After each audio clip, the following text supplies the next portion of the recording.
Қайырлы күн, құрметті оқушылар. Бүгін сіздермен біз ары қарап сабағымызды жалғастырамыз. Мына екі өлшемді массивтерге Pythonда қалай ұйымдастырамыз, қалай код жазамыз, сол туралы болады бүгінгі сабақ. Мысалы 9 сынып оқулығында жалпы 110 бетте былай түсіндіреді. Жалпы массив дегеніміз атауы бар. Еске түсірейікші, массив дегеніміз атауы бар. Бір типті элементтен тұратын элементтер жиынынан құралған атауы бар жиынды айтамыз жалпы. Енді массивтер бір өлшемді, екі өлшемді, көп өлшемді болып бөлінеді. Соны бір өлшемді массивте өткенде сіздер білесіздер, бір қатар ғана берілсе, ғана қатар, бір қатардан тұратын сандар тізбегі берілсе, немесе әріптер тізбегі, или сөздер тізбегі деген сияқты, ол бір өлшемді массивте, бір ғана қатардан тұрады. Ал енді екі өлшемді массивте қатар және бағандардан тұратын кесте, былайша айтқанда кесте. Мына жерде сіздерде қараңыздар, 1, 2, 3, 4, 1, 2, 3, яғни 3 қатар, 4 баған берілген. Екі өлшемді массив 4 бұрышты кестеден тұрады, немесе екі өлшемді массив n элементтен болады. Міне көрсетіп қойған. Демек, кестемен жұмыс жасау. Кесте ішіндегі сандармен жұмыс жасау, символдармен жұмыс жасау деген сөз. Олай болса, ал енді мынандай жағдайлар болады. Бұларды жалпы екі өлшемді дейді. Матрица дегеніміз 3-те 3 болса, яғни баған саны мен қатар саны тең болса, онда олар матрица деп аталады. Енді соны Pythonда қалай кіргіземіз, ұйымдастырамыз. Ең бірінші мысал, мынау тізім ретінде егер қарастыратын болсақ, естеріңізде болса, біз мынандай тек бір ғана тік жақшаға қойып, тек ішіндегі элементтерін жазатын тұғымыз. Ал енді қараңыздар, мына бірінші тұрған бірінші қатардың элементтері, мына тұрған екінші қатардың элементтері, үшінші қатардың элементтері. Осылай ұйымдастырып алады екенбіз. Содан соң for len a, демек мына жерде қанша элемент бар, соның ұзындығына дейін екінші қат бағанға ашамыз. Сол a матрицасының, біз 3-те 3 қой, 3-те 3 болғандықтан матрица болады, сол матрицасының элементтерінің ішіне цикл ашамыз. Бұл жерде кесіп, сол элементтердің санын қосамыз. Бұл жерде қанша элемент бар, сол элементтерді қосамыз. Өткен жағдайда тек қана i дейтін ек, енді қасына i және j де қосылады, қатармен баған. Print i, яғни біздің мына массивімізді кесте түрінде шығару. Ең соңында соның қосындысы, сумма, элементтер қосындысы. Бұл жерге түсінікті болу үшін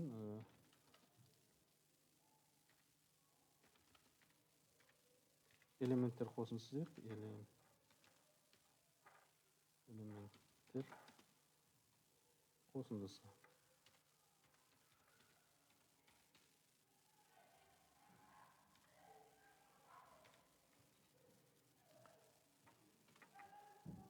Ранға жібереміз. Міне, жалпы біздің енгізген матрицамыз, мына сандарды кесте түрінде шығады, олардың жалпы қосындысы 82 екен. Бұл бірінші мысал. Яғни мынада А матрицасы егер дайын мынандай сандардан тұрса. Енді екінші мысалды қарастырамыз. Мына бір тізімді қарастырайық. Матрикс 2 деп қойыппын. Мынандай жағдайда қалай енгіземіз?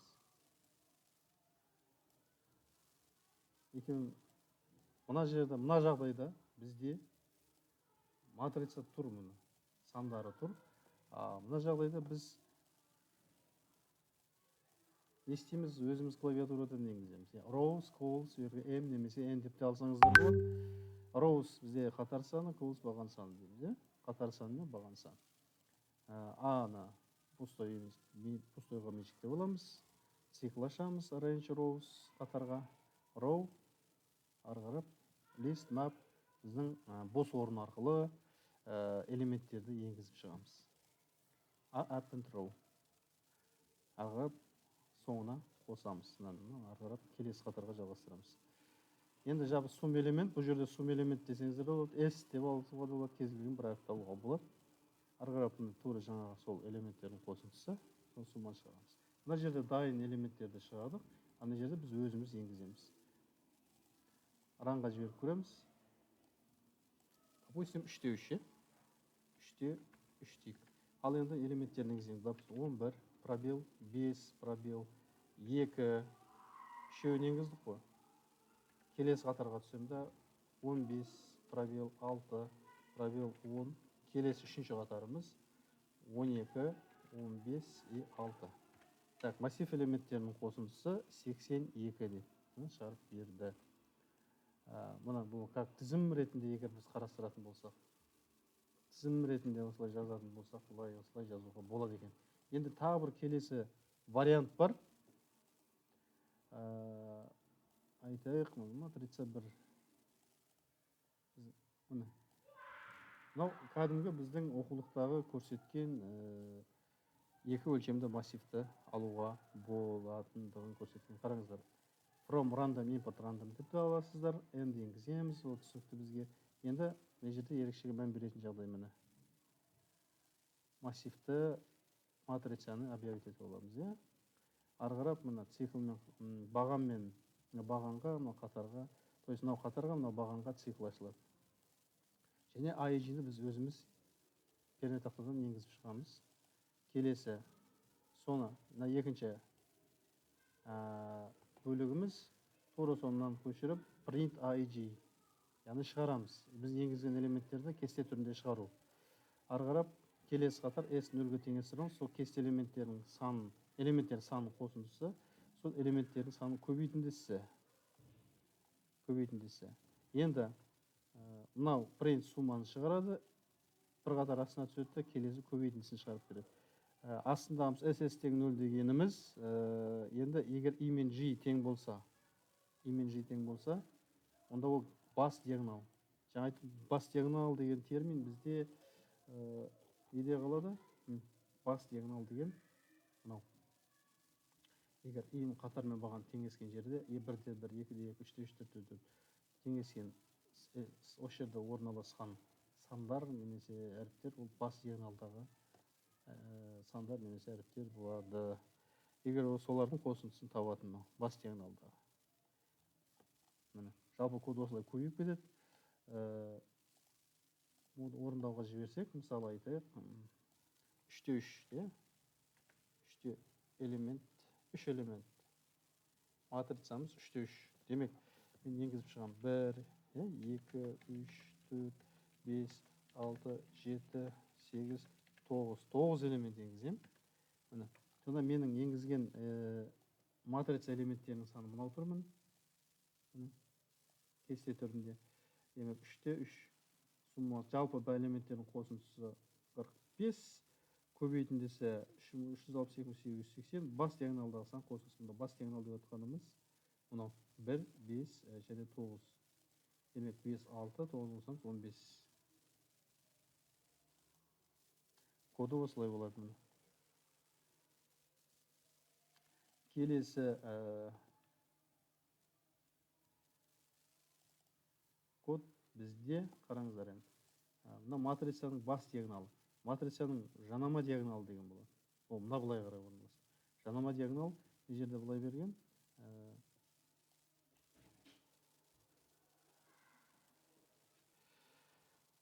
Сонда қараңыздар мына. Жанама диагоналда мына жоғарғы жақ бұл түсінікті бізге. Мына міндетті түрде жазылады. Ары қарап мына енгіземіз элементтерді, шығарамыз кесте түрінде мына жерге дейін. Енді I+1 және N-3 бұл жанама диагонал. Мынау бас диагонал. Екеуінің қосындысын, жанама диагоналымен бас диагоналының қосындысын шығарады. Ранға жібереміз. Мысалы айтайық 3 элемент енгіземіз қайтадан. 1, 2, 3, 4, 5, 6, 7, 8, 9 дейік.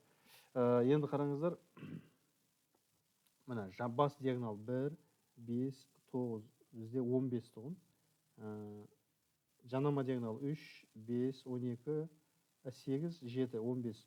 Екеуін қосқан кезде 30 деген сан шығып тұр екен. Жалпы коды Келесі тағы бір мысалымыз матрица 3.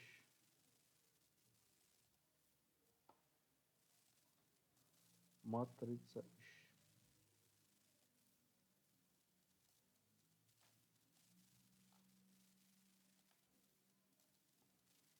Міне, мына жерге дейін сіздерге белгілі, таныс элементтерді енгіземіз, кесе түрінде шығарамыз. Енді мына жерге мән береміз. S0 P тең 1, P1 тең 1 дейді. Енді қараңыздар, мынау IEG кіші болса, бас диагоналдағы бас диагоналдың төменгі жағы, бас диагоналдың жоғарғы жағы. Демек, бас диагоналдағы элементтер санын қосып отыр. Бас диагоналдың төменгі жағындағы элементтерді көбейтіп отыр. Және бас диагоналдың жоғарғы жағындағы элементтердің көбейтіндісі. Сөйтіп, сол екеуінің жалпы қосындысы. Қалған принт түсінікті, иә? Соларды шығарамыз. Ары қарай міне ранға жібереміз. Допустим, айтайық, жаңа 3 элементті қарастыра берейік пока. 1, 2, 3, 4, 5, 6, 7, 8, 9 дейді. Бізде бас диагонал ол 15, бас диагонал жоғарғы бөлігі 2, 3, 6. Ал жердегі 2, 12, оны 3-ке көбейтсек 36. Төменгі бөлігі 7, міне 8 жердегі 7, 56. Мынау 56-ны 4-ке көбейтеміз, 224. Екеуінің қосындысы, мынаның қосындысы 260 дейді.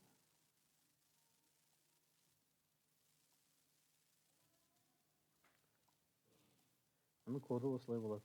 Мына жерде код, ең басты код мына жерде. Массив элементтермен, яғни жоғарғы жағы, төменгі жағы, бас диагонал, жанама диагонал матрицалармен осындай әрекеттер орындалады ішіндегі элементтермен. Қосқан кезде, көбейткен кезде қалай болады деген тапсырмаларды осылай орындай береді екенсіздер. Бұл код осылай жазсақ, бұл код ұзындау болады. Ал егер бұл жаңа run дейді қолдасаңыздар, рандом, компьютер случайно өз қабылдайды. Ол кезде мына жерге input емес, рандомды қолданасыздар. Яғни компьютер өзі автомат түрде n-ға дейінгі n элементті автомат түрде несін диапазон көрсетесіздер, өзі таңдап алады. Так, мынау жаңа егер тізім ретінде бұлай енгізетін болсақ, онда осылай болады. Немесе дайын элементтер болса, бұлай жазып, бұлай жасауға да болады. Қалаған вариантты нұсқаны қолдансаңыздар да болады. Ешқандай қателігі жоқ.